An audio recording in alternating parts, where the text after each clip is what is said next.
ಕೇಂದ್ರ ಹಣಕಾಸು ಸಚಿವೆ ನಿರ್ಮಲಾ ಸೀತಾರಾಮನ್ ದೆಹಲಿಯಲ್ಲಿಂದು ಭಾರತೀಯ ರಿಸರ್ವ್ ಬ್ಯಾಂಕ್ನ ಕೇಂದ್ರೀಯ ನಿರ್ದೇಶಕರ ಮಂಡಳಿಯೊಂದಿಗೆ ಬಜೆಟ್ ನಂತರದ ಸಭೆ ನಡೆಸಿದರು.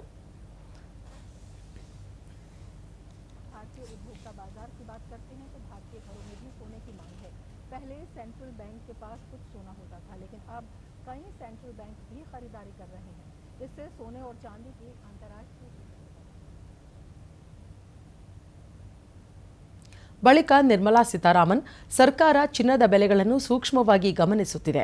ಸಾಂಪ್ರದಾಯಿಕವಾಗಿ ಚಿನ್ನ ಹಬ್ಬ ಹಂಗಾಮುಗಳಲ್ಲಿ ಏರಿಕೆಗಳನ್ನು ಕಾಣುತ್ತದೆ. ಆದರೆ ಬೆಲೆ ಕೆಲವು ಮಿತಿಗಳನ್ನು ದಾಟಿಲ್ಲ ಎಂದು ವಿವರಿಸಿದರು. ಚಿನ್ನದ ಬೇಡಿಕೆ ಹೆಚ್ಚಾಗಿದೆ, ಆದರೆ ಅದು ಆತಂಕಕಾರಿ ಮಟ್ಟವನ್ನು ತಲುಪಿಲ್ಲ.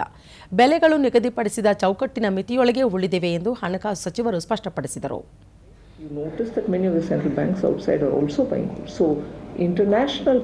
Price of gold or silver, which used to be because of China and India being large consumers of gold, largely due to domestic purchase of gold, spiking up and down.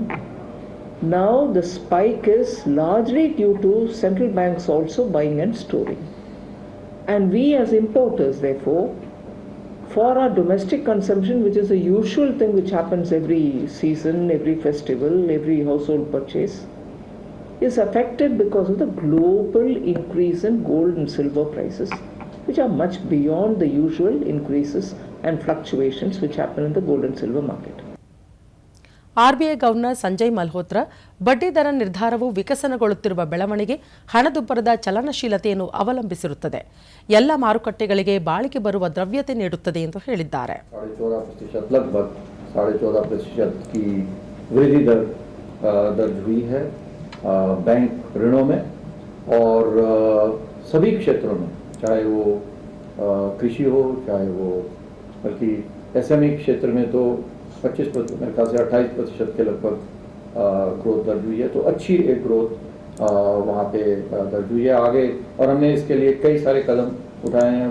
Budget में भी आपको मालूम है माननीय वित्त मंत्री ने इसके लिए काफ़ी सारे कई कदम इसमें उठाए हैं. और हम भी आगे यूनिफाइड लैंडिंग इंटरफेस की चाहे बात करें, चाहे जो कोलेट्रल फ्री लोन्स की लिमिट है 10 लाख से बढ़ा करके 20 लाख रुपए का हमारा प्रस्ताव है, वो अभी पब्लिक कंसल्टेशन में है.